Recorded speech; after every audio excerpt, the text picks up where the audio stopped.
Little Rocket Man is Chinese firewall.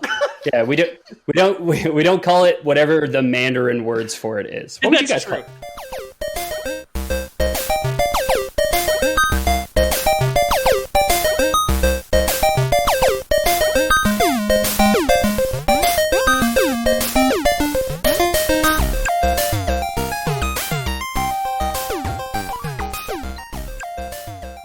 Lore boys here. I'm your host, Ethan Palmer, drinking a refreshing English breakfast tea, even though it's not breakfast time. With me, of course, is James Miller. Hi. Are you setting me up to say what I'm drinking here? Oh no, I would never set you guys up for it. Come on. Just talking about the longest day of work ever, and I have a bottle of white wine, a little stubby one that I didn't bother to fetch a glass for. So I'm just having a sipster here. Yeah. Jamie's got a chubby full of white wine. Yeah. And with us, of course, is Peter O'Donoghue. Peter O'Donoghue. I've got two tall boys, two 500ml beer cans, because I also had a very long day, tenting my fingers, working from home, watching the dissolution of a Hollywood movie. It's very thrilling. I'm a big fan of white wine in the summer, man. Once it gets hot, and it's pretty hot today, like Same. it's so refreshing. Yeah. Cold white wine, Dude. white wine with ice, dude. Spritzers, so good. That's what I'm talking about. Like I go through so many like Soda Stream tanks in the summer because I basically, if it's not beer, it's just like white wine on the balcony, just fucking chilling and just like constantly. Is that a making political spicy statement? water. Is that a political statement supporting that Soda Stream brand?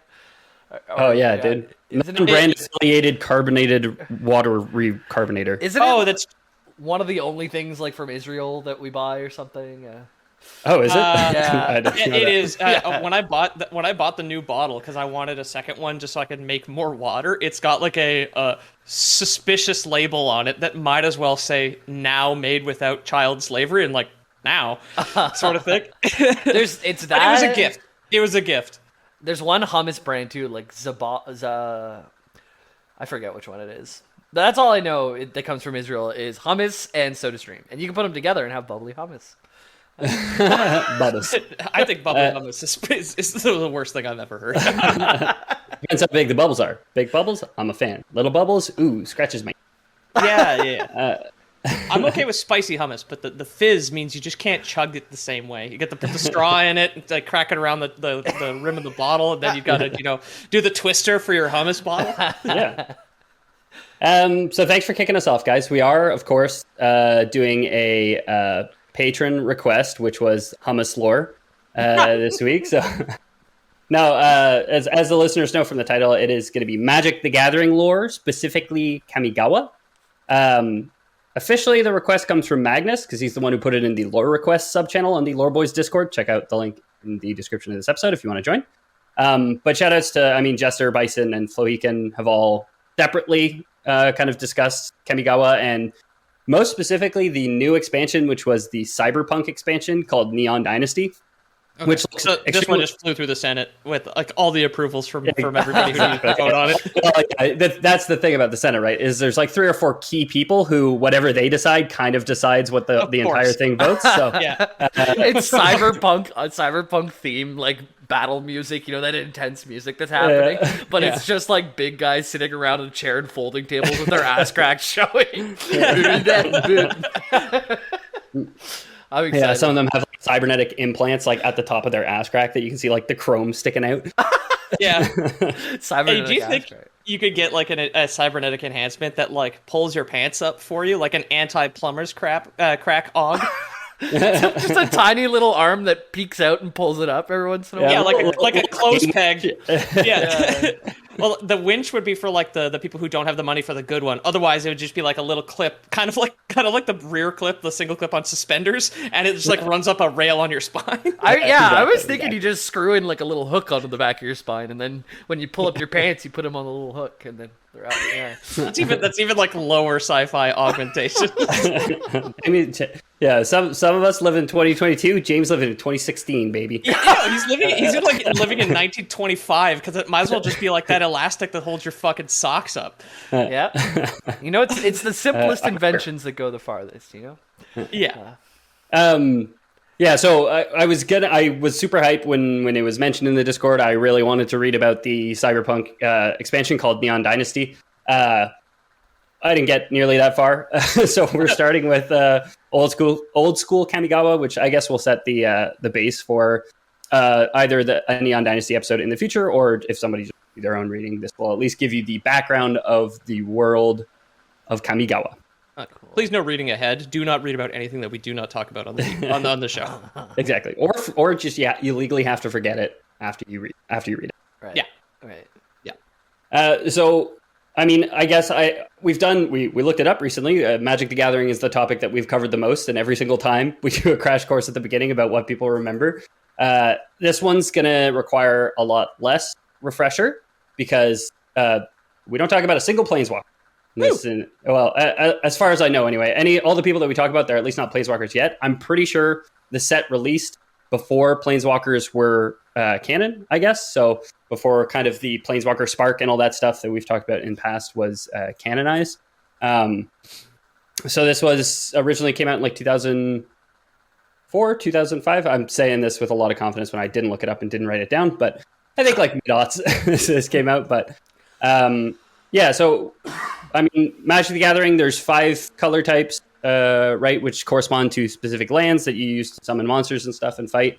And that's really all the refresher that I think we're going to need. A lot of this stuff pretty standalone, and a lot of it ties into the Shinto religion. Most of everything happens in Dominaria plane, right? True, and so that's actually a really good refresher. Is we are going to talk about the Time Rift Crisis, which started in Dominaria, which we've talked about before, where a bunch of Time Rifts appeared in Dominaria, which is the central plane in all the planes of Magic the Gathering, where all magic flows through. So when Time Rifts happened, it led to disruption of other planes' magic as well. Cool. And now that I confidently said we're going to talk about it, that I might have cut that for the next episode. Anyway, we'll get through the script. I'll remind myself what I wrote, and we'll figure it out. I was so proud that I remembered something. You just got to tell me 14 times over the course of 5 years. I think we're like at 20 something. So I didn't remember Dominaria at all. I remember like Urza, some of the names of the people the brothers wore. So those were like the original ones, and then we did a bunch of stints of more modern ones. I remember Karn. I remember Jeska, the Lion. You missed the end of Jeska. I remember there was one where I was in Mexico and I was sick and recorded with Ethan in my Mexican bed, and it was the only time we ever recorded from bed. With his stomach bugs.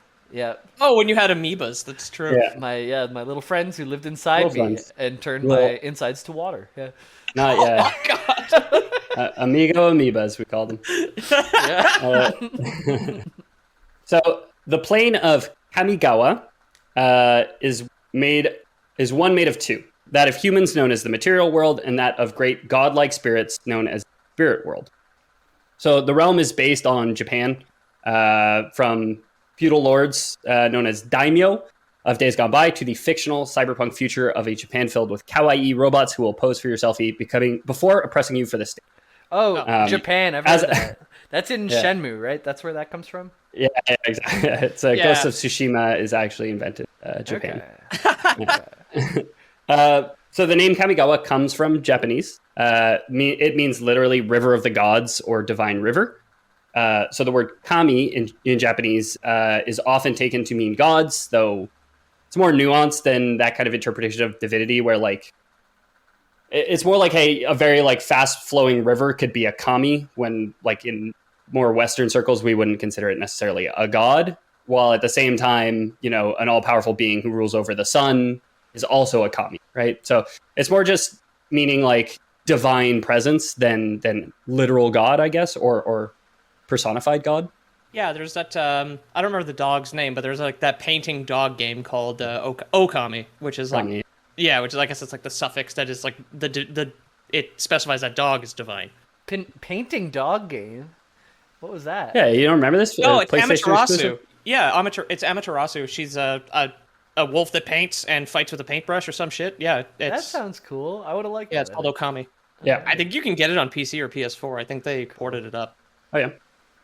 So yeah, kami are gods in Japanese religion of Shinto. Kind of like Americans, don't worry. He didn't say commie. Commies are not gods. You can settle down. Stop writing your email. Yeah. That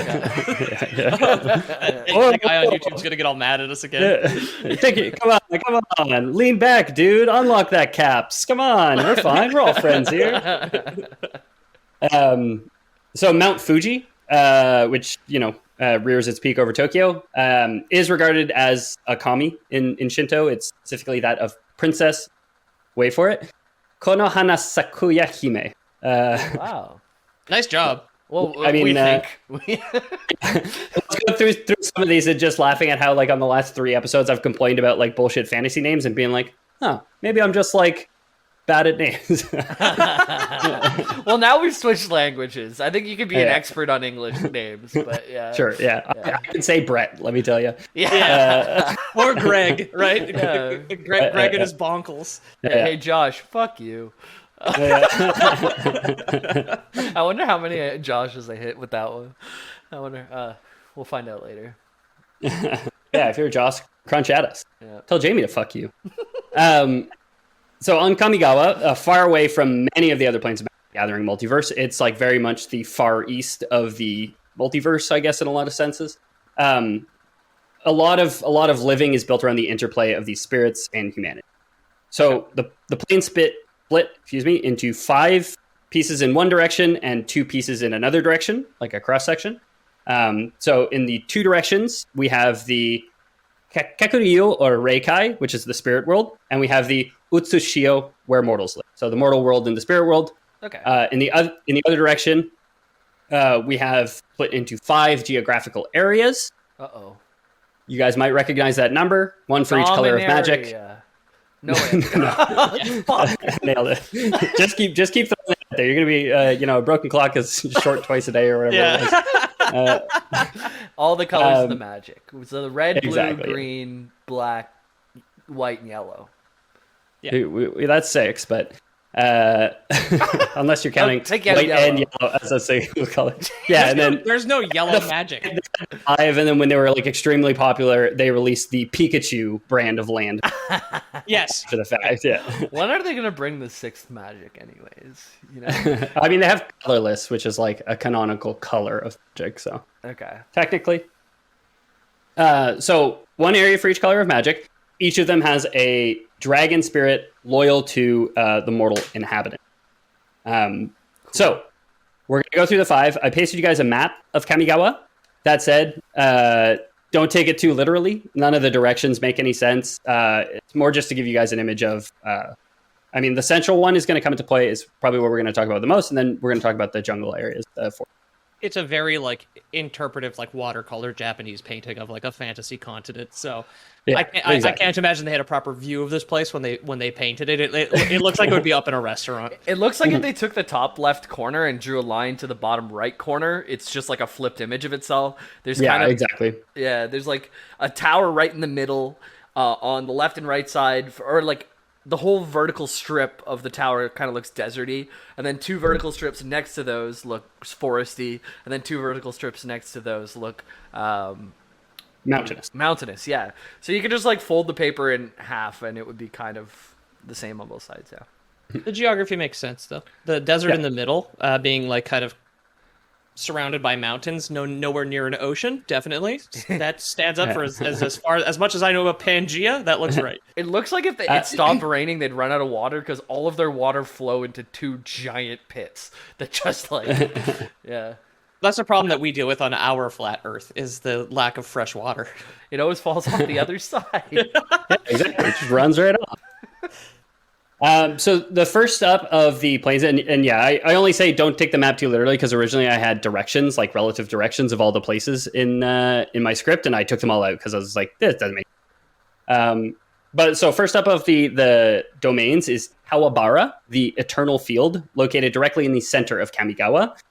Upon the Great Plain rested a Ganjo Castle, the home of Daimyo Takashi Konda and his samurai. Now this guy is the yellow magic, if I gotta say, but yeah, that's the piss dragon I just pasted. So Ganja Aganjo is in many ways the capital of Kamigawa and is going to be a pretty big focus of what we're going to talk about today. And Konda, Takeshi Konda's samurai are probably the preeminent military force. It's like Kawaboa, dude. It's the piss dragon. Surf's up. Like,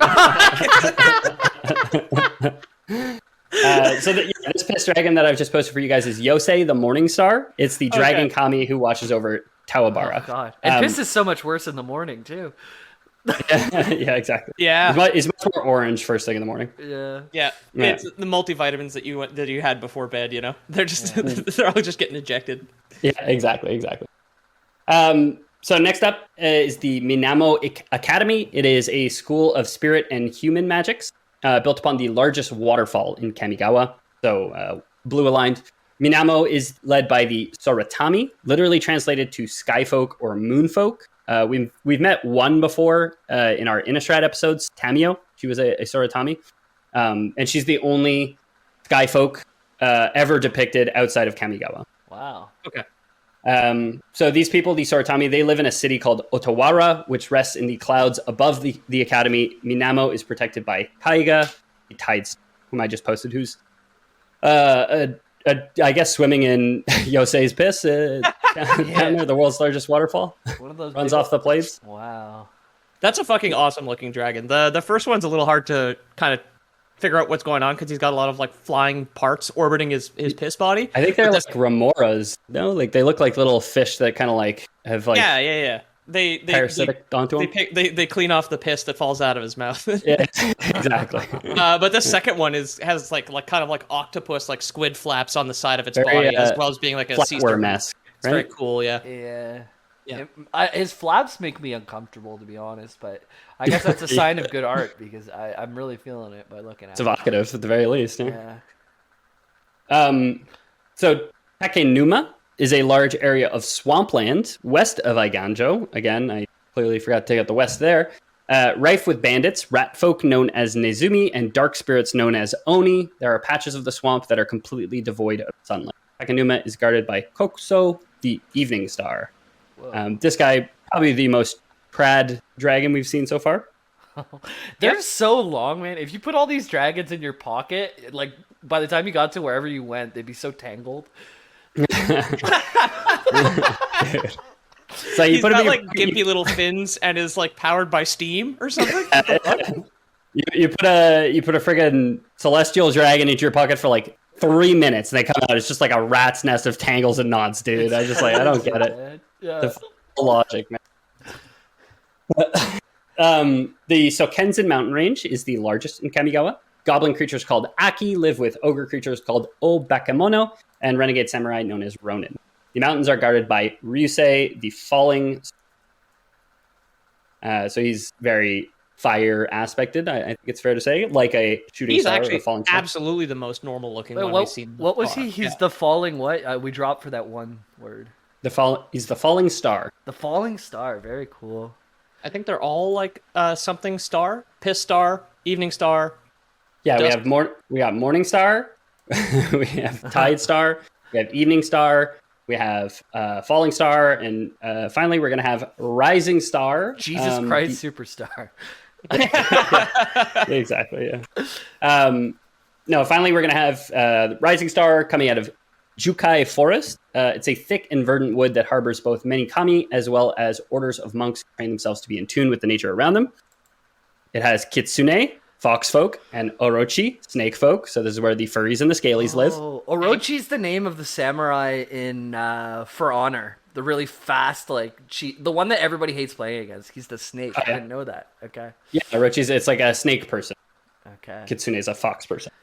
They actually live in relative harmony. Like the Orochi don't seem like inherently evil, like you might have guessed. No one has ever discovered what lies to the east of the Jukai Forest.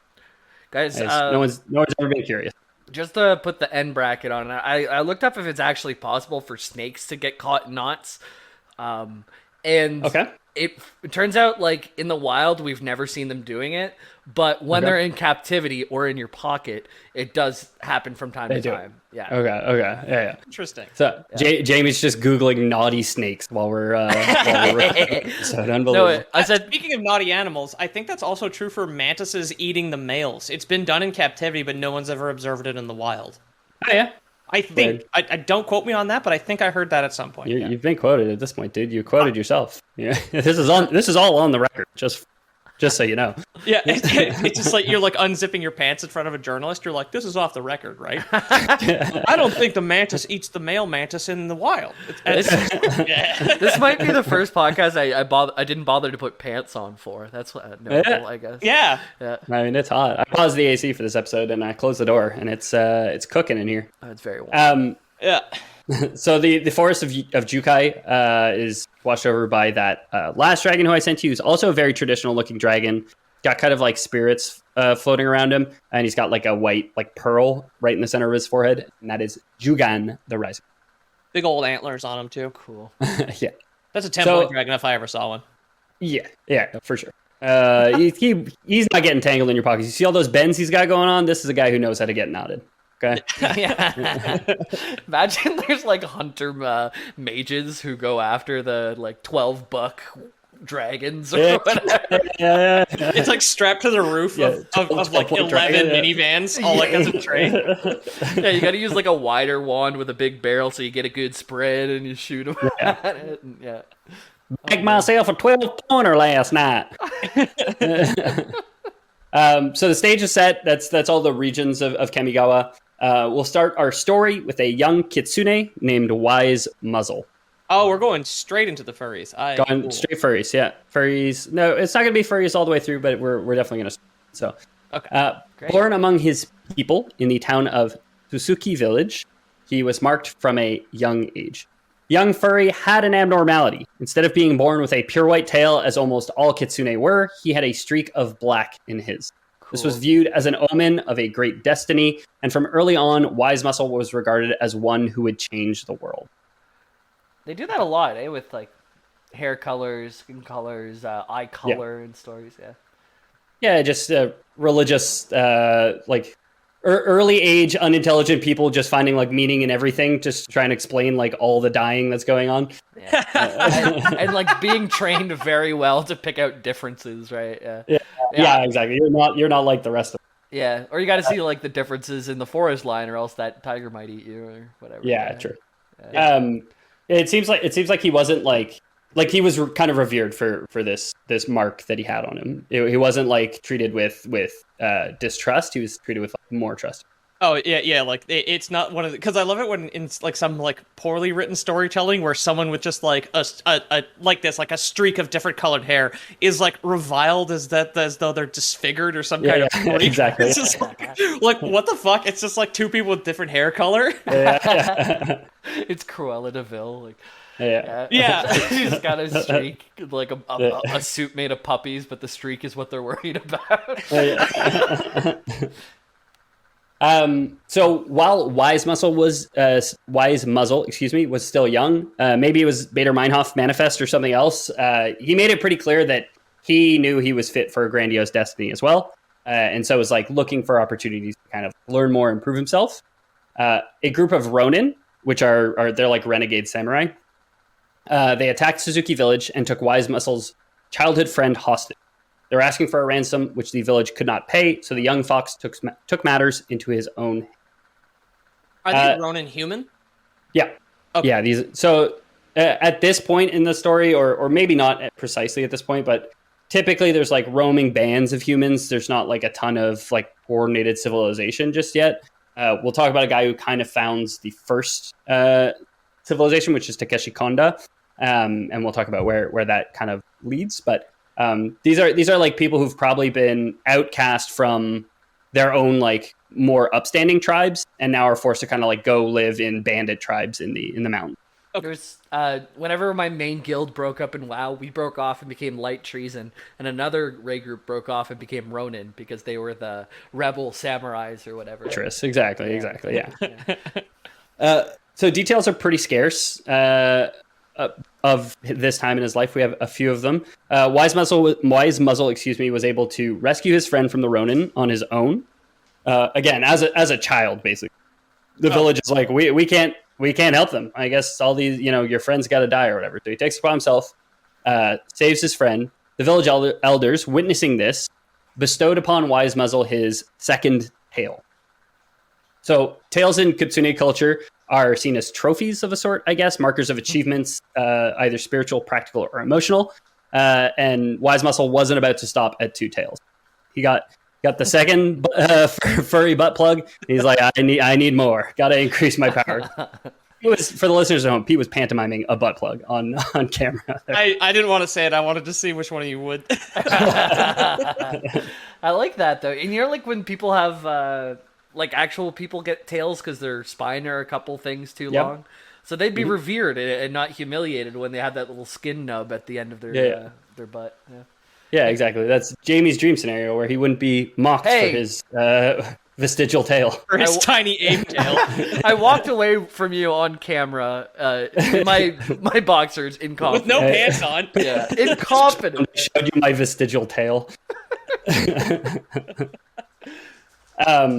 So his third tail comes when he's still a child. He eased the passing of a samurai's death, became a cleric, which earns him his third. The village elders are like, damn, you were like, that's some good bedside manner. Take a tail. Are these like clipped on, or do they grow magically? Like we were joking about like, haha, butt plug and whatnot because of the furry thing, but like... I'm going to say grow magically. Okay. Here, we can. You guys could peek 30 seconds into the future where here's him all grown up, so you can tell that he's going to get more tails. Okay. His fourth comes when he masters his clerical duties and he becomes a sensei. As a sensei, he was gathering some international renown. People asked him to open his own temple. Even Daimyo Takeshi Konda, who at this point had founded his own kind of, he gathered like a bunch of war bands under him, formed like the closest thing to a civilization we probably have. So he's the ruler of Toabara, and probably the most powerful man in Kamigawa, at least politically. He had asked Wise Muzzle to become his personal physician. Wise Muzzle refused all the glamour and renown, however, and chose to remain in Suzuki Village and teach the new generation in the ways of the spirit. Didn't get him a tail. Don't know. Yeah. It seems kind of random. But. He looks like Overwatch Zenyatta's furry skin, really. Yeah. Oh, he does, yeah. I mean, probably based on the same inspirations, right? Like, probably drawing from the same sources, like Kitsune being like mythical fox creatures with multiple tails. You guys might have heard of the Fox of Nine Tails before, which or the Pokemon Nine Tails as well. All based on the same, right? There's also a monster in Monster Hunter called Mizutsune. I'm just gonna Google and see. There's also a whip, right, that they would like hit people with, called a Nine Tails. Yeah, a foxtail at the end of a butt plug. You just whack people with. Yeah. No, the whip, the whip or the disciplinary tool is the Kato Nine Tails. Kato. That makes sense. So in order, Wise Muscle developed a new martial arts technique known as the Tourney Principle to create a perfect defense. He saved all of Hagi Village from a plague, and he spoke directly with a kami, earning him his 5th, 6th, 7th tails. Damn. All at once? No, just kind of like over time. I'm just kind of rattling these off because we don't need to dwell too much on all of them. Yeah. It's too bad he's not wearing like a U.S. naval like military jacket. And he's just got a bunch of foxtails hanging off the chest.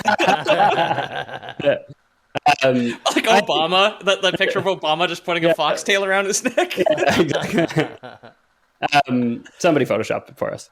I will say, like, I say no, not all at once, but it doesn't say specifically not all at once. So I guess we could say Lore Boy's canon. Yeah, he was like, he figured out the perfect defense against the plague, and then a kami came and spoke to him at the same time. Cool. Nice. So his 8th, obviously a momentous occasion, came when his apprentice Ironclaw chose to leave his teaching and become a samurai, and Wise Muzzle let him. Cool. I don't know why this one, I have an ellipsis, I have a ... in my script where I'm like, I don't know why this one earned him one when him like turning down the king of the land to instead stick to his humble ways of teaching the youths didn't earn him one, but just like letting one of his students leave and not like taking him prisoner earns him one. But it's weird how the same information can hit different, like two different times. But you know what? That also means that all of you should probably re-listen to all of the Lore Boys podcast because it might just hit different this time. That's true. Listen to all the ads, and There's only 226 episodes. It'll be fine. Yeah, it'll be fine. So his ninth and final tale came when he rose to position of Dalai Lama and became the spiritual leader for all Kitsune on Kamigawa. So he's their spiritual leader. We're gonna finally get banned in China. You said Dalai Lama out loud. Let's go! Hell yeah, dude. I mean, I don't know if comparing a clearly fictional creature to the Dalai Lama constitutes getting banned in China, but we can only hope that it does. Are we on their internet? Someone from China, please write in and let us know. Are we on your internet? Yeah. Or one of our listeners, just go to China and try and hack through the Great Firewall and just like see if you can. Is that what they call it? I think that's what we call it because it's yeah. I mean, that sounds like something that Donald Trump would say when he's like. That's why I think that. Yeah. You can't do anything on the internet there. The Great Firewall. The name of the technology. That's the name of the technology unlock in Civ 5. That's why I know it. Oh yeah. It's the Great Firewall. I feel like I'm on JV's side because it does feel like something made up in the West because it's just like a recognizably Chinese pun, basically. Yeah. I mean, there's a Wikipedia page for it. You guys can decide for yourself. Little Rocket Man is Chinese firewall. Yeah, we don't call it whatever the Mandarin words for it is. What would you guys call it? Yeah. Imagine it's just like doubly racist whenever you hear the Mandarin. The Great Firewall. It makes sense. They have the Great Wall. It's a wonder of the world. So the Chinese translates to literally no learn white man bullshit. Yeah, I wish. Yeah. Can you see the Great Firewall from space? Is my question. Yeah. I wonder. So no one had ever had a better understanding of the Kami or their ways than Wise Muzzle, now known as Ninetails. He was the most experienced mortal on all of Kamigawa. Full stop. So there you guys can see, you only see 8 of his tails, so I'll let the listener's imagination decide where that 9th tail might be. Where it is. He continued, so Ninetails continues to receive requests from people all over Kamigawa who sought his particular insight on matters relating to the spirit. Does he become like a phone-in, like fortune teller, like Ms. He's Cleo? a televangelist, basically. Hell yeah. Yeah. You're going to hell if you're not sending Ninetails another foxtail, basically. So you can buy. He's buying jets made out of foxtails. It's a mess. He does his best to enlighten people wherever he could. Obviously, he's still just one man, even though he's very intelligent. He's not particularly, let's say, powerful. He's very, very smart and very learned. It was not unusual, and probably not even the first time, when Takeshi Konda reached out asking for some information on ritual. The aging leader had been ruling a united Toabara for nearly 50 years. So 50 years ago, at this point, he's the one who united the warlord tribes into a single front, basically, to lead Toabara. And now he's reaching out to Ninetails for advice on a ritual. He worried about the stability of Kamigawa after he was gone. Again, he was probably like in his 20s whenever he conquered it. 50 years later, like he's getting on for sure. He's worried about the stability. He had, united Toabara, and he's worried if people would respect the rule of his heirs after he was gone. Mainly, he doesn't have any heirs just yet, but as far as I could tell anyway, we're going to get to... I could only find mention of one who was born anyway, who should be on the way. So I've been ruling for 50 years. I have no heir. I can't get hard anymore. Will people still respect my heir? Just dust. And all these Ninetails, they just take up more and more blood flow. And... Yeah. He's got his own like little fake Ninetails just like pinned into him, basically. Yeah. We got 9 tails, we got 9 dicks, but it's hard to get 9 dicks hard. It's like the old saying go. Yeah. Put that on a piece of corn. Yeah. Keshi Konda had gathered a council of some of the greatest minds of Kamigawa to help him come up with a solution and ensure lasting peace in his realm. The head of the Minamo Academy an ambassador of the Soratami, and the general of the armies of Iganjo samurai met with him to discuss a plan before they decided to reach out to him. Ninetales, as requested, researched the Kekuriyo, the spirit world, and the specific rituals, and prepared the results for Konda. Before he turned them over, he kind of had this moment where he realized that the rituals described in his research could, possibly, not necessarily would be used to breach the barrier between the mortal world and the spirit world. Ignoring his own nagging senses, he assured himself that Konda and his advisors were sane and stable enough to not meddle with the very fabrics of reality. Konda, the books, like how to mess with the fabrics of reality, like on the books. It just like changes the title. Like I probably shouldn't hit that. I'm just gonna rename the paper before I submit it for peer review. Yeah. How to break the Great Spirit Firewall. Exactly. Konda naturally only intended to meddle with the very fabrics of reality. His plans would lead to a parting of the veil, a full-on war with the gods, but we'll talk about more on that after a quick commercial break. Welcome back. We were talking about Takeshi Konda, a man with everything to lose. His empire had been built up from rival warlords, and from those disparate parts, he had built a thriving kingdom where he could enjoy his concubines' relative peace. But now he's got the scroll, like, godlike power in 10 easy steps. He's like, okay, cool, great. Yeah, sure, why not? He's like, finally the time to enjoy all these concubines, but he's like the old guy in Twilight Zone who breaks his glasses, except his dick don't work anymore.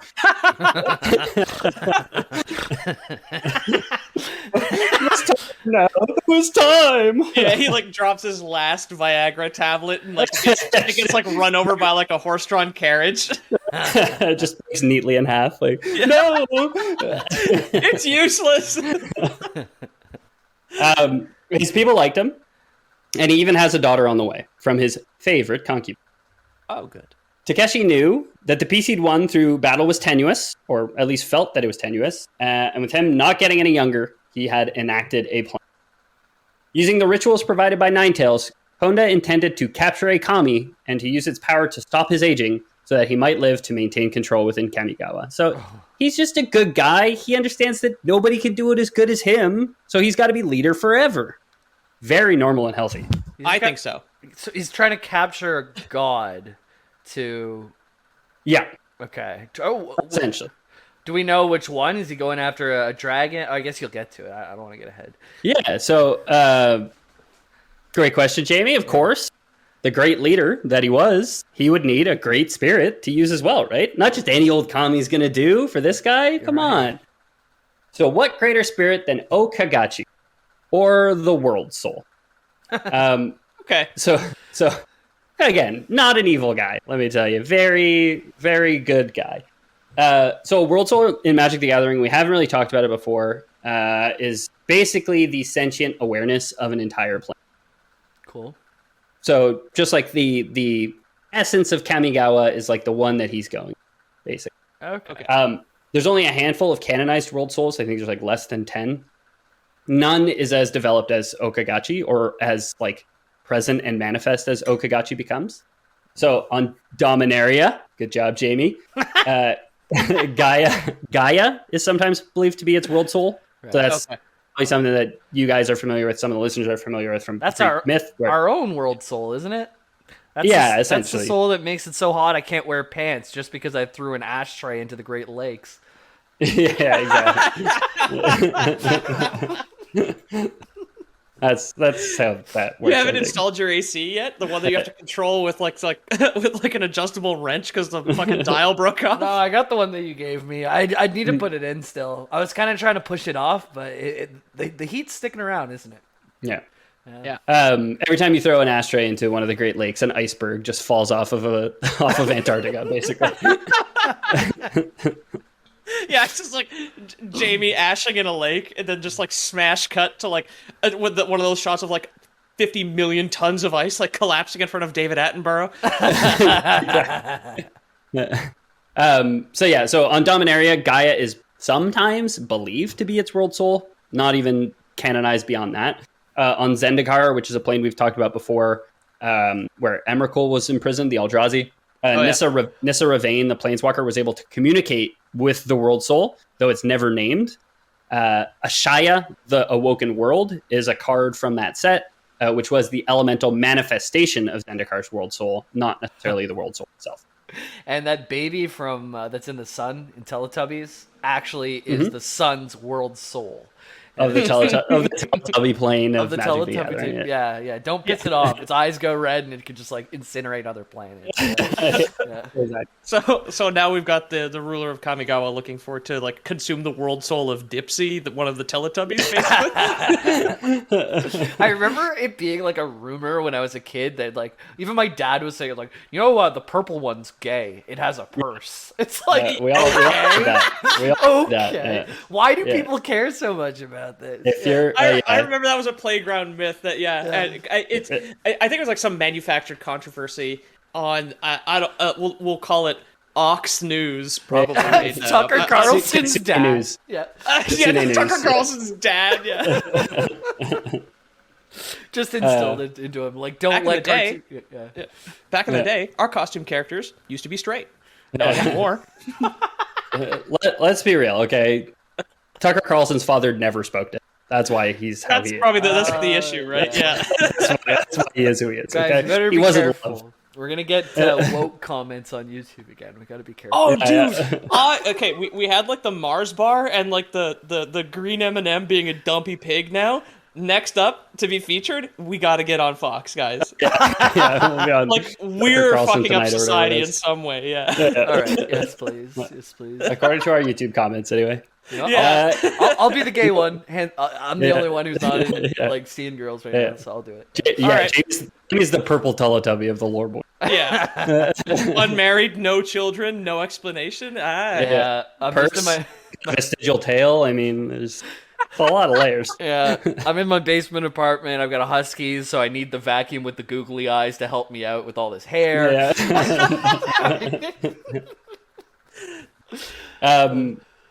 Okagachi, the purple kami, also known as the Great Old Serpent, is literally translated to Big Mouthed Rope. I think is a great name for someone. That is 100%. That is, like, you called it out, like, I guess because you had written the script. That is absolutely the first caveman on the island of Japan.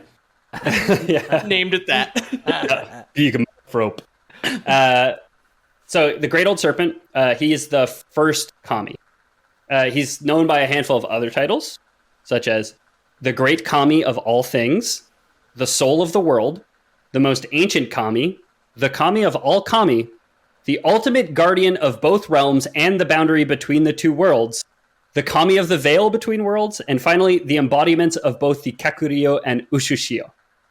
So again, our hero, Takeshi Konda, is going after this evil entity, basically, with good reason, right? Just to try and ensure the stability of his own. If I get to what was that second to last title there? The control between the veil of the two worlds or whatever. He's like, that was unimportant.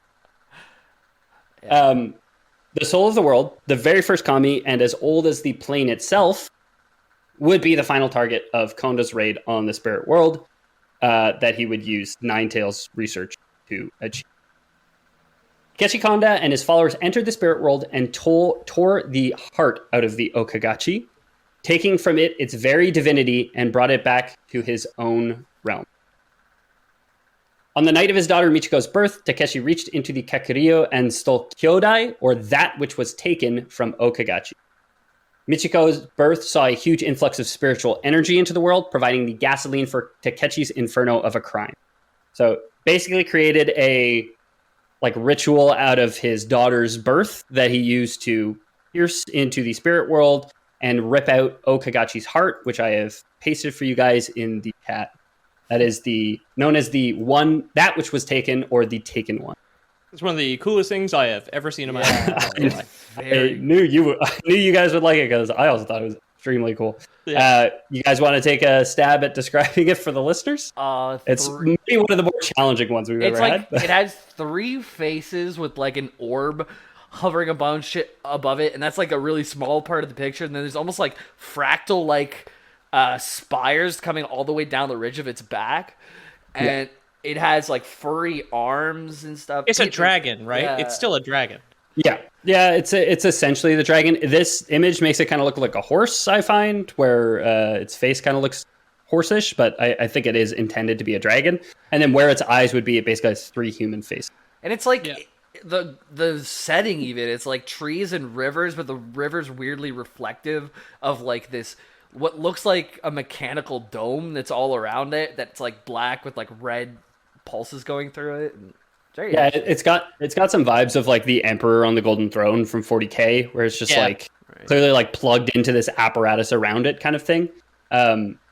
So he takes it. The daimyo takes the taken one, imprisons it in a stone disc with a carving of a dragon upon it. So I think, and I don't think this, the setting in this image is necessarily canon, but we can say Lore Boys canon. This is what the inside of a Pokeball looks like, basically. That sounds horrible. Where the taken one is. It even has that little like button there where you can see. Yeah, it's got the little circle where you push the Pokeball. You think there's a window there? And like, you can just see out. Imagine like Brock's to Onyx, how much like weird date activity he's seen ever. Like, well, he's got it on the bedside table, but instead of it being a picture of your wife and kids, it's like the Pokeball that you like rotate away from like the infidelity you're about to do. Yeah. I mean, Brock's Onyx could be a youth. Probably. Yeah. So Konda steals the taken one, puts it in a stone disc, which he places in his inner sanctum underneath his throne.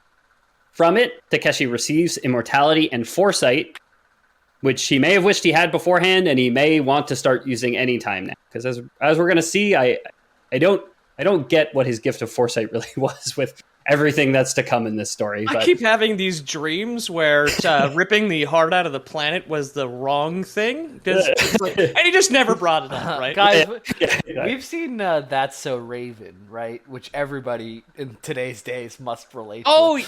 Yes. She has relevant reference. Premonitions, right? And then no matter what she does, usually the whole episode is her trying to stop this premonition from happening, but it always leads into the premonition happening. Yeah, exactly. The more you struggle against like your fate, you just walk right into it, kind of thing. But and the one thing she never tries in all the episodes is giving back the heart of the god that she tore out. Yeah, why did you do that, Raven? What the hell, Raven, dude? That's why Corey went to jail. Thanks a lot.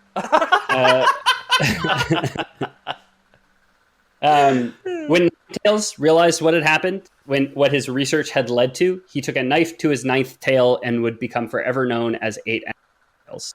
So whatever you guys were... Wait. You cut out there. 8 what now? Oh.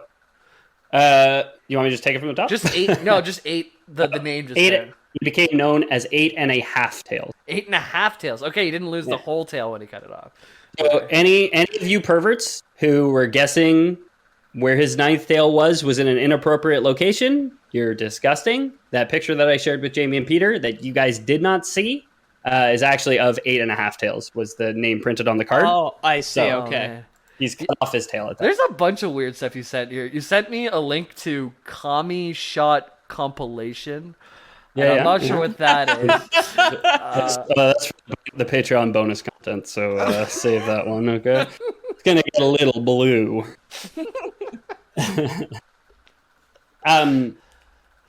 So all Kami are kind of descended from the first Kami. They're all intrinsically merged with the Kami of all things. So when Okagachi learned of the theft, his fury was felt by all Kami.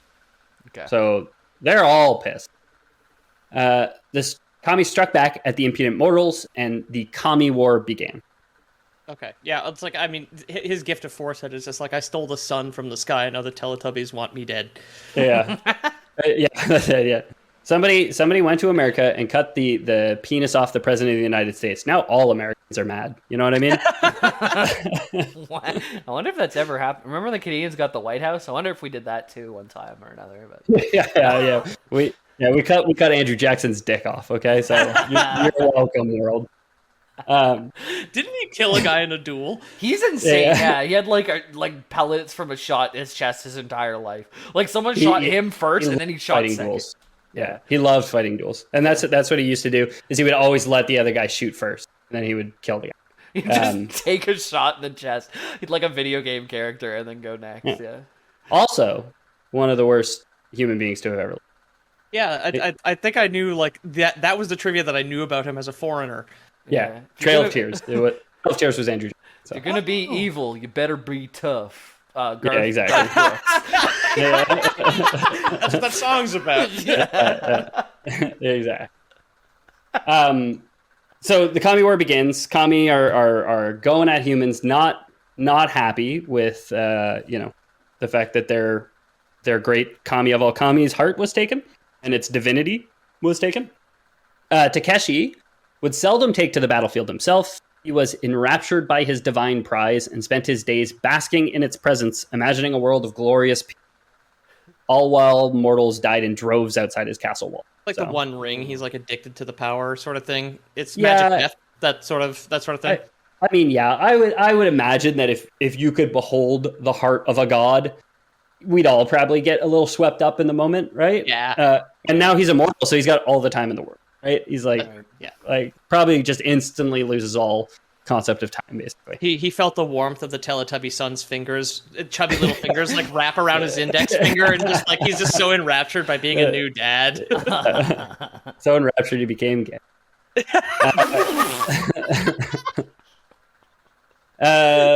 Kami wait. Who's the guy?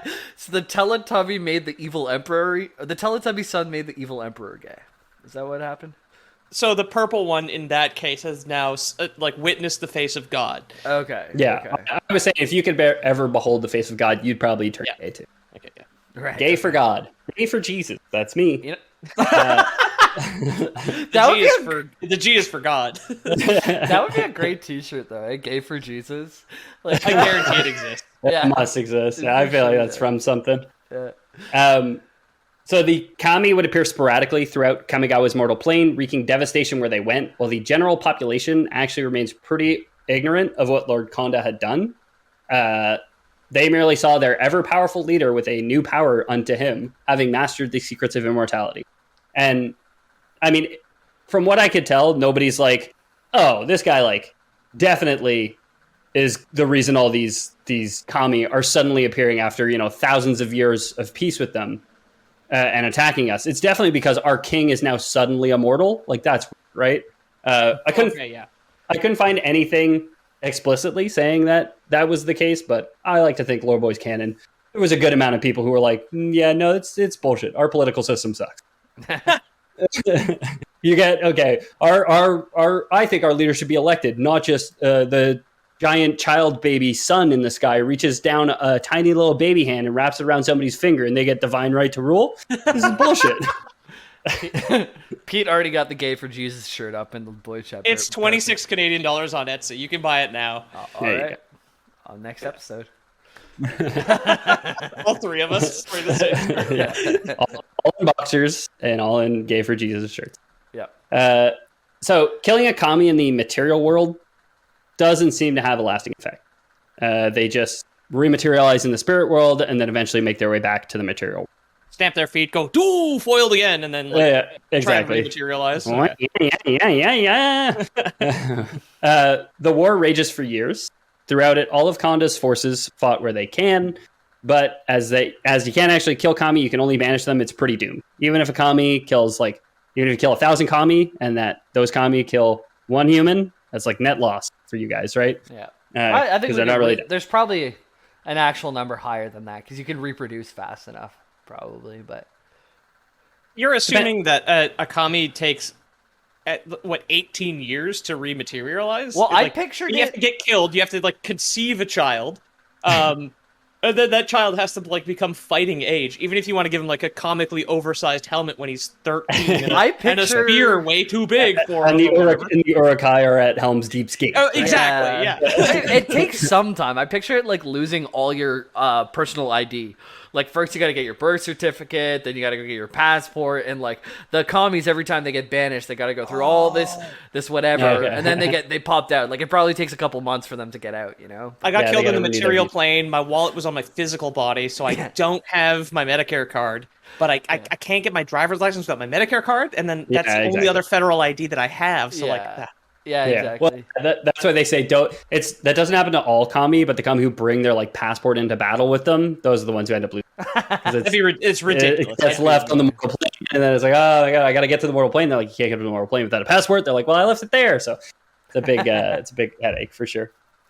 What a prize for a warrior, huh? To get a god's passport.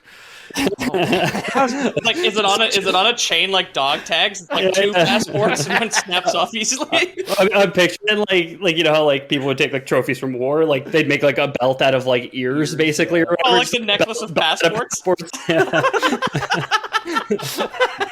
And it's like stamped Dominaria. That's the only one I know. Yeah. Fuck. You got Ravnica. You Ravnica. got. Where's the D&D. rat We were just talking tower? about this in the Discord today. Oh wait, that's 40. Rat Tower's in Warhammer. Yeah, fuck. Yeah, we're both mixing up the canon now.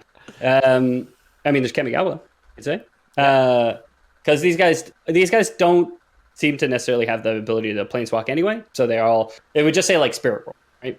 Right. Or whatever the Japanese name for Spirit World is. I can't remember it if it's not written in. Right. Fair. So Konda rarely leaves his castle, kind of like I said. He keeps his daughter Michiko, the one who was born when he captured that which was taken. He keeps her close, though still manages to neglect her. His attention is focused entirely on that which was taken, and Michiko was left to her tutors to raise. Konda understood the relationship Michiko had to his trophy, as her birth allowed him to capture her in the first place, so he did guard her strictly while ignoring her otherwise. Yeah, all the photos, it's just like, cursed stone tablets first steps and shit. Yeah. in the photo album. Yeah. All his posts on Facebook are about the stone tablet, basically. Like, Yeah. Stone tablet still lying under my throne after all these years. So loyal. So Michiko eventually grows up into a young woman. The war is taking years, basically. And she's becoming pretty desperate to do something for her besieged. So she wants to be a good ruler, unlike Daddy. Okay. She had friends, and she knew not to trust her father. So she flees Eiganjo Castle with the help of her friend Choryu, and they headed for the Minamo Academy, where she thought the scholars there may be able to help her. So she's like, there's smart people at school. I'm going to school to see if they can teach me some way that I can help my people. Right. Cool. Yeah. The homeschooling I've had all revolves around this evil tablet, and I think there's more to life, probably. Yeah, my parents couldn't afford like full tablets because they're just so big, right? And there's so much to read through your whole like curriculum. So we got like really thin stone sheets that were held together with binder stuff. But if you turn the page too quick, it shatters the page. Shatters them. So it's like it was really tough homeschooling. It's like a 3-ring binder with like slate pages. Like shatter. You have to be really delicate, you know. It's expensive. This stuff. School supplies, yeah, because our school supplies in Canada are expensive because they're all made of volcanic rock or something. Yes, very much so. Yes. Strong backs. Oh yeah. So they're heading for the academy. They get betrayed and can't go to the academy. They're forced to wander Kamigawa for a time, where they finally landed in Jukai, the forest, where she met a ronin samurai known as Toshiro Umazawa, who, with the help of a great moth, moved her to a cave in Jukai where she might be safe from agents of her father who were chased. So she meets friendly guy who's willing to help her for a price. He's a renegade samurai, so she hires him basically as a bodyguard and someone who can show her around, because all her friends are like, you know, yuppies who grew up in the city and don't know which plants are poisonous and which. Okay. Right. Yeah. After the third night of like strange berry-induced diarrhea in the woods, she's just like, I think we need a professional. Yeah.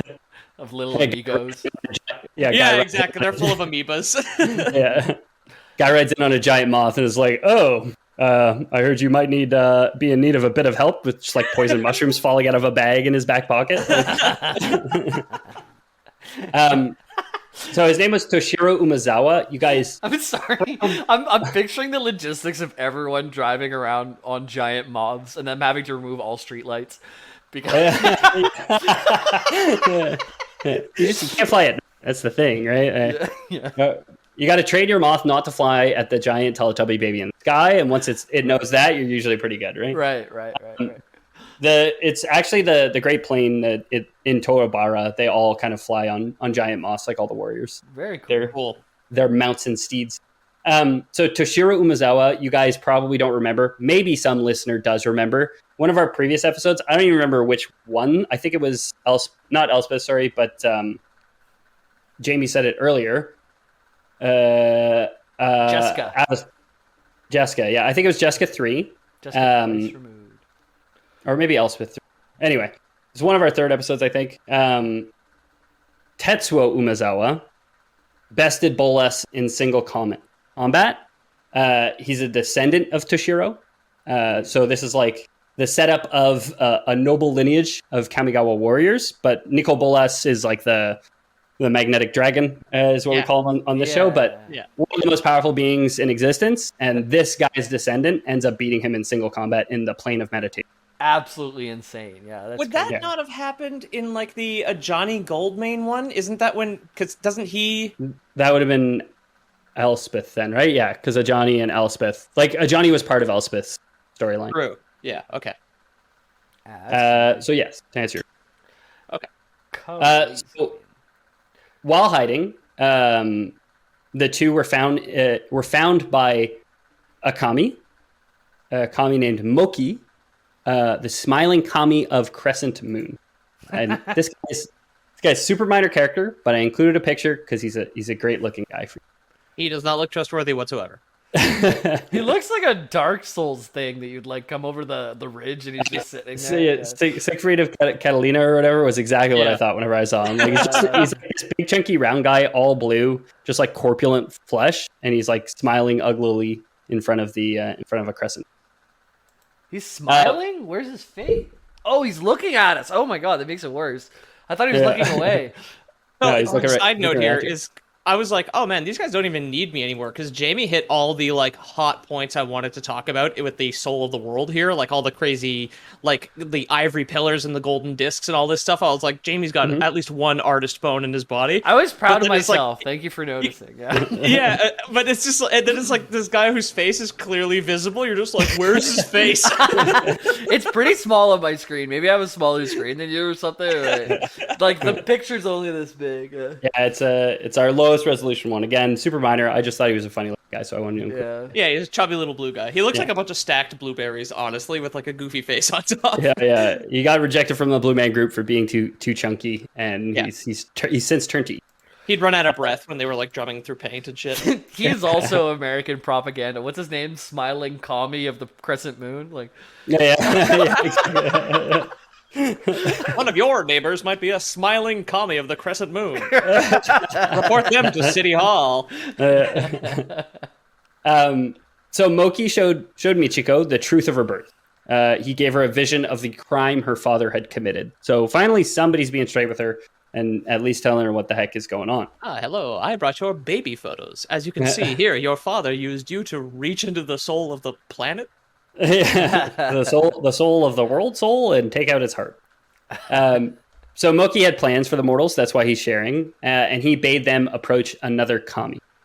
The Myojin of Night's Reach, the kami of secrets, was ready to offer Toshiro a bargain. All right. Many kami, it seemed, were benefiting from the war. Kamis love secrets. Yeah, exactly. And wars.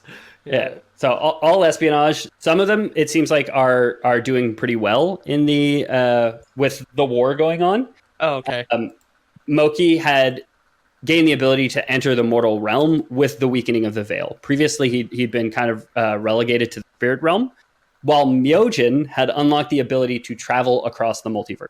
Again, this is what makes me think this might have been pre-Planeswalker canonization, just because it says like the Myojin of Night's Reach can planeswalk, but doesn't say planeswalk, just says she can travel. So okay.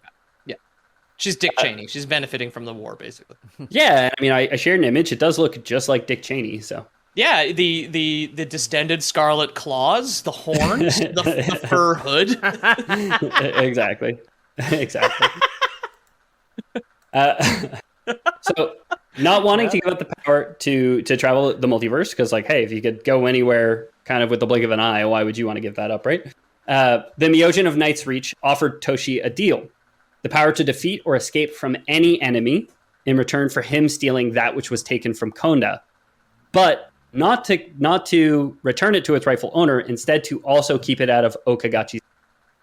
So she's like, finds this samurai, very powerful samurai in his own right, and says, I'll give you the power to either defeat or escape any enemy, as long as you use that power to steal the disc and then keep the disc away from everybody and just keep the war going.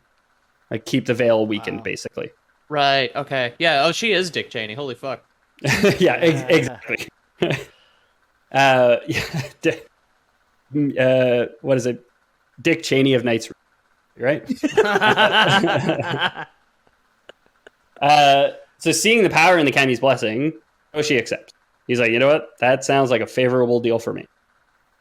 In the rest of Kamigawa, the war continues to rage, mostly unabated, as it had for now 20 years, when during a fateful battle, the tide would turn sharply in the Kami's favor. After all this time, we kind of have an answer to Jamie's hypothesis of how long it takes Kamis to rematerialize in the material world. My Lore Boys canon is the stronger the being, the longer it takes. So it's going to take more men to defeat it, but it'll take them also longer to respawn. It takes longer to get your license if it's a tractor trailer than... Yeah, exactly. Oh, it's like class 5 Kami, class 3 Kami. Exactly, yeah. So after all this time, the great Kami Okagachi had never manifested in the mortal realm. Not yet. But he's ready. 20 years, 19 years of absolutely nothing. No, but most people not even being aware that he existed. And he honestly, year 17 is bullshit. He passed the test there. I honestly think that the tester like it really held him back for no good reason. It was parallel parking into another dimension that really fucked him up, right? Into another dimension. He didn't look both ways long enough at the veil between worlds, basically. Right. But left, right, left per shard or whatever. Yeah. The instructor didn't understand that he is the veil between worlds, so it's like it's kind of irrelevant for him to look anyway. But whatever. Yeah. So during a great battle between mortals and spirits, Okagachi appeared. His upper jaw touched the sky while his lower jaw emerged from the earth itself, and in a moment, 3,000 warriors died in his. What the fuck? That's so cool. An impossibly large 8-headed serpent with eyes that burned like stars. Okagachi knew how to make an. Wow. I pasted a picture of him for you guys. Another dragon. Imagine. I know scale's always a funny thing when he's just flying in clouds, but imagine much bigger than all the dragons we've seen so far. Yeah, in comparison to nothing, very big. Because there's like there's nothing but clouds in the background of this image. He could be half an inch tall, or he could be 1,000 miles. Yeah, compared to an earthworm flying through space. Compared to the dragons, very big. Compared to that bionicle guy, very small. Yeah, maybe probably very small. Probably not. However not millions of miles. 40 million feet or something. Yeah. So I have a quote for you guys from the Arcana blog on the Wizards of the Coast website. Oh, the Arcana blog. That's just on the internet. It's run by like a single woman. That's and also where all the wizards who go hunting like to post their catches as well. Yeah, exactly. Yeah, right. Yeah. The horses began to scream and rear, lashing out with their hooves. Dozens fell over on one side and were quickly trampled by their skittish peers. The company captains shouted and cursed at their units, struggling to be heard over the din of shattering earth and dying horses. Above the remains of the sundered hill, a huge yellow sphere ignited. The heat and light were so intense that it boiled the closest retainers' eyes in their sockets and burned their hard, lacquered armor to fine ash that clung to their bodies. Another fireball ignited across the road from the first. Trapped between two suns, the outermost columns of soldiers and their horses withered into charred, smoking skeletons of black ash and carbonized bone. Those that survived the inferno screamed with one agonized. A stentorian roar split the air, drawing blood from every human ear on the road.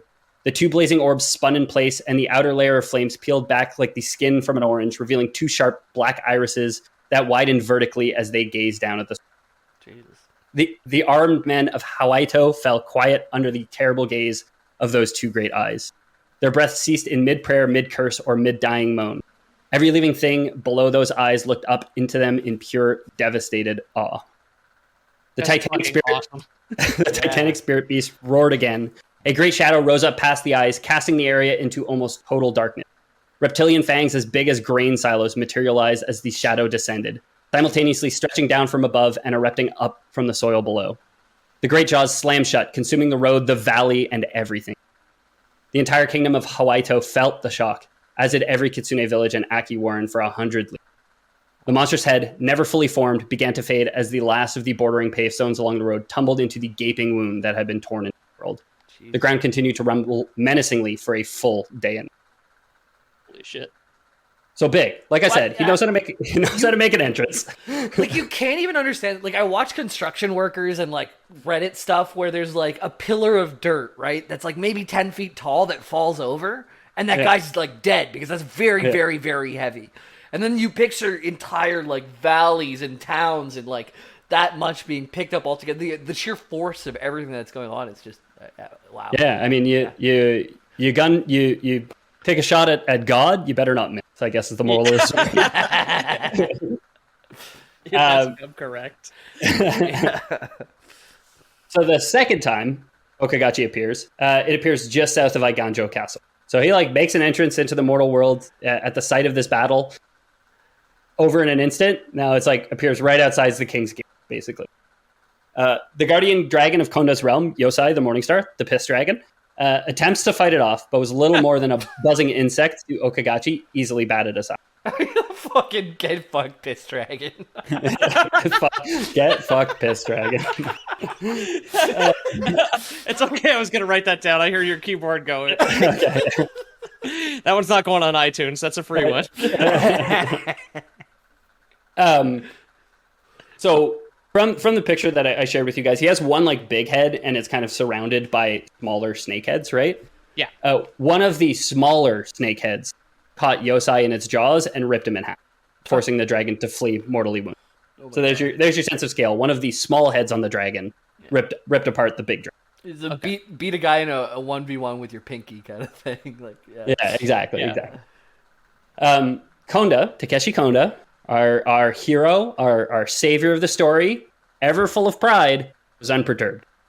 He believed the power of the Taken One, of Okagachi's own heart, could protect him. Wait, he fought his lineage fought Nicol Bolas? Not this guy. Okay. This is the king. It was the Ronin samurai's lineage, right? Who fought Nicol Bolas, right? Okay. Who actually is the hero of the story, and yeah. Okay. So Konda is like, I'm not worried. I have this guy's heart. I have this big guy's heart, and the power of it will protect me. Which, in his defense, it was literally Okagachi's divinity. So it is pretty powerful, and who knows how this will go. Okagachi tore through the defenses of his castle, devouring and crushing the armies that Konda had sent to intercept it. Which, what a move! Sending mortal armies again. Like, just go buy me a nanosecond. Soldiers, please. Yeah. I just need another second to bask in the tiny grip of this giant yellow sun, baby.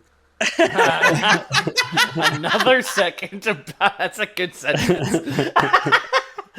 I like to imagine that he's just like, he gets shot in the chest with an arrow or whatever, and he like unzips his whatever, like this traditional Japanese like king robe, and he's got like the disc right in front of his heart, sort of thing.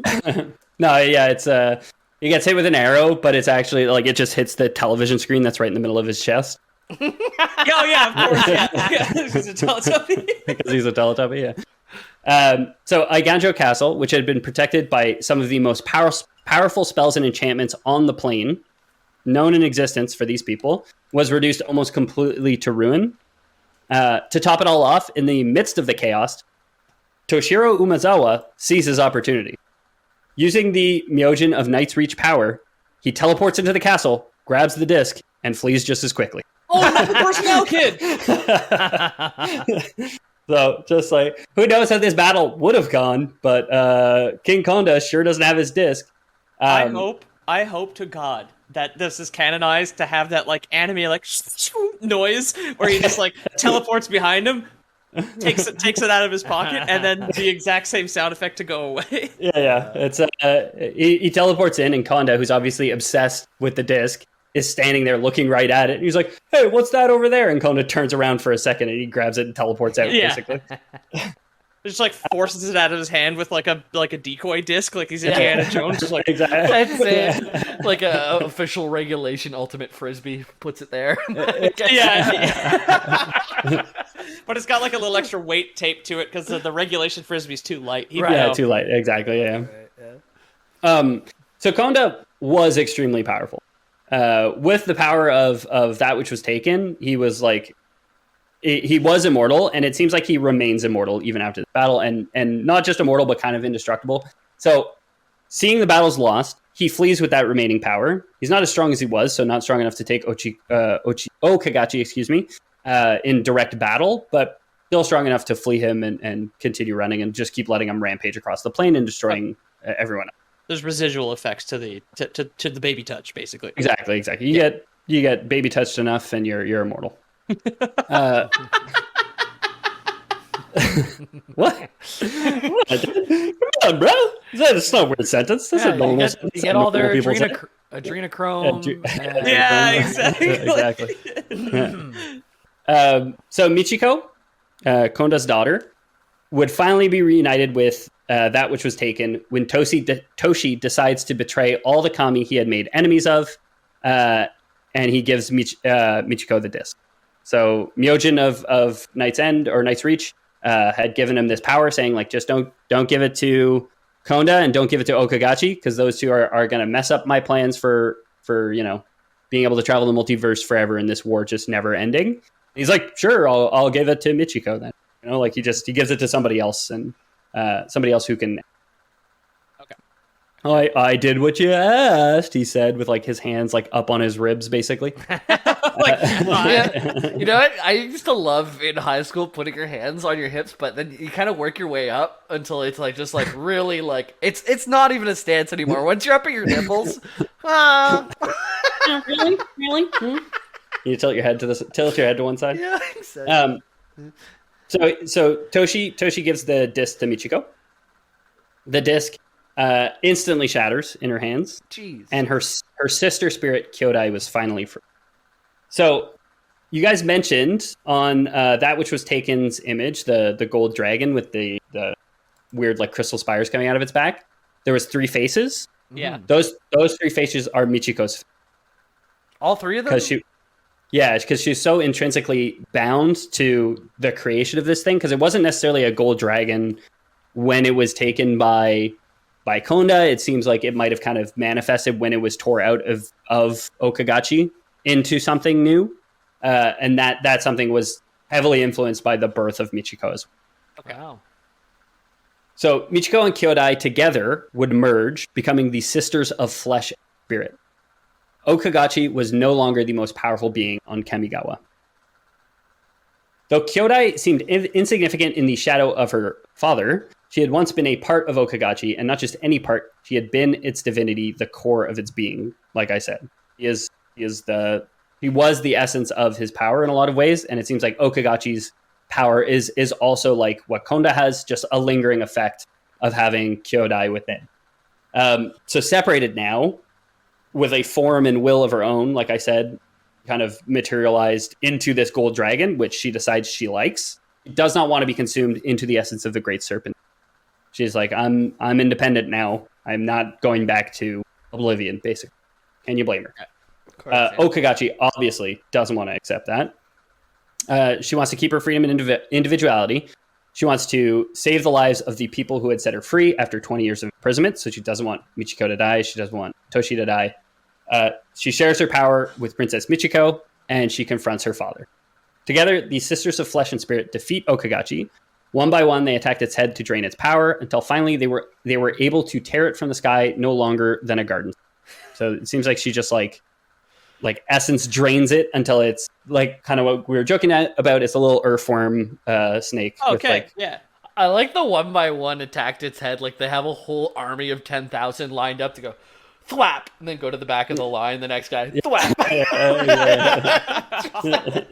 Over and possibly over. big. Yeah. So when they reduce it, it only has 2 heads remaining, and the 2 women each bite off 1 head. So Kyodai and Michiko each bite off 1 of the final heads and cast it aside. They step into the now vacant role of Guardian of the Veil between mortal and spirit realm. So they took over Kyodai's dad's job. Of course, that wasn't the only father who would pay for his crimes. Though still immortal, the sisters punctured Konda's eyes and petrified his undying body before crushing him into a million pieces. His still living remains are thought to lie somewhere in the Jukai forest to this day. Wow. Holy shit. So no tears shed for dad on that one, right? No kidding. Holy fuck. And that's the Kami War. That's the intro to Kamigawa. Cool.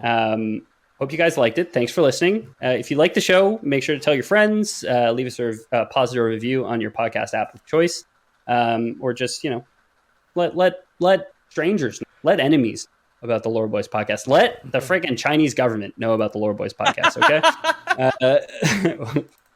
And Tucker Carlson, I guess. Yeah. It's probably easier to get onto Tucker than it is to get the 2 things we're trying to get banned from: China and Fox News. So we need it's like the 9-tailed Fox News and the commie something. The C in CNN is for Kamigawa. The C in CCP is Kami. Yeah. Thanks for listening, everybody. I've been your host, Ethan Palmer.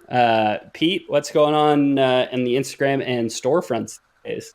Oh, at Lore Boys Podcast on Instagram. Say hi. Check out our artwork. On the storefront, we are extending the 500,000 download sale another week because I fucked it up because I'm an idiot. So you can still use code LoreBoy50 on the spring.com/LoreBoys. The link's in the description to get half off everything in the store.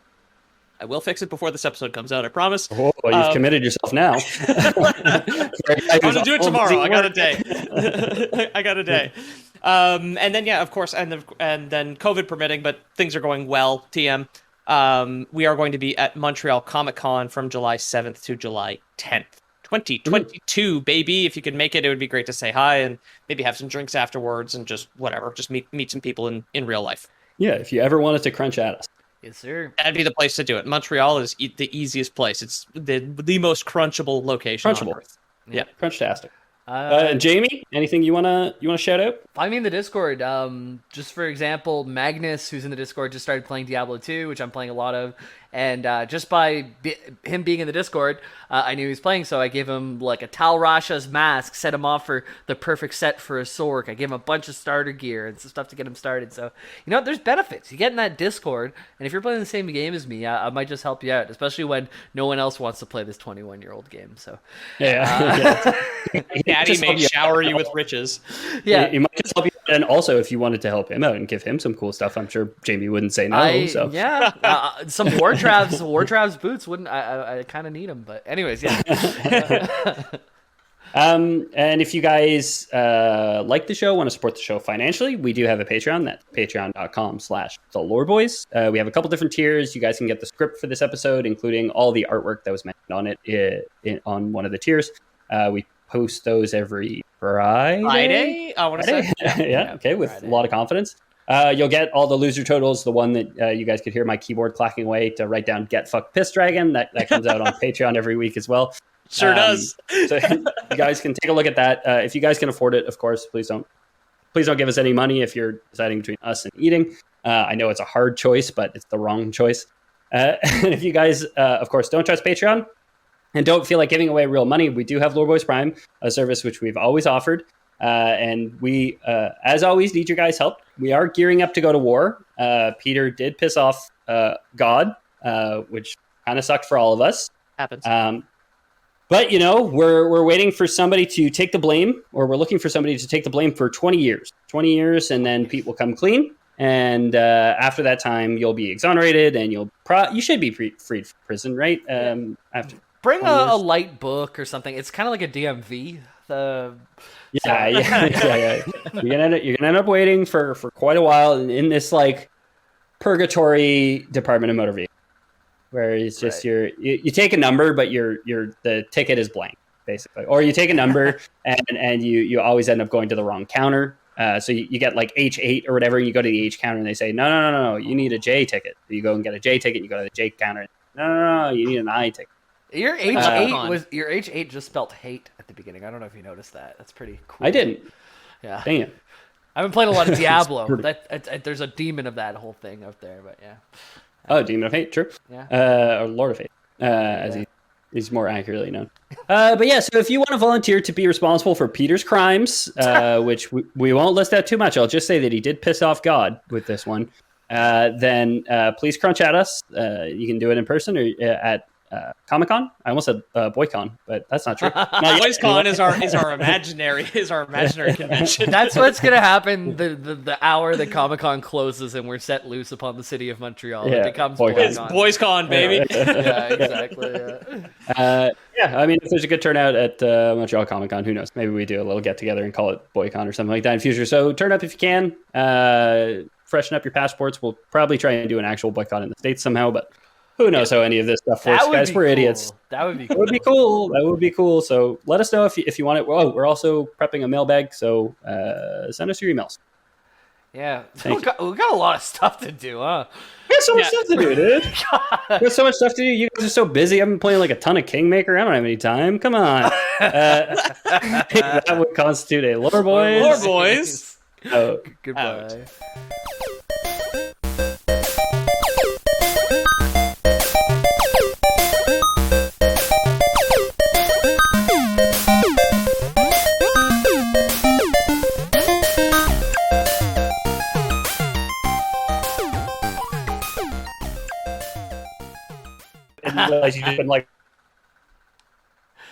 Oh, we lost Ethan. That explains it. Yeah, Thunderstorm finally took him out. Right at the end. We're almost done anyways, but I like this picture of him though. Maybe perfect timing. Yeah, you took a picture of me, I saw too, posted in Community Gaming. Guys, if you want to see what I look like. Sure did. You're all in Community Gaming if you're a patron, never mind.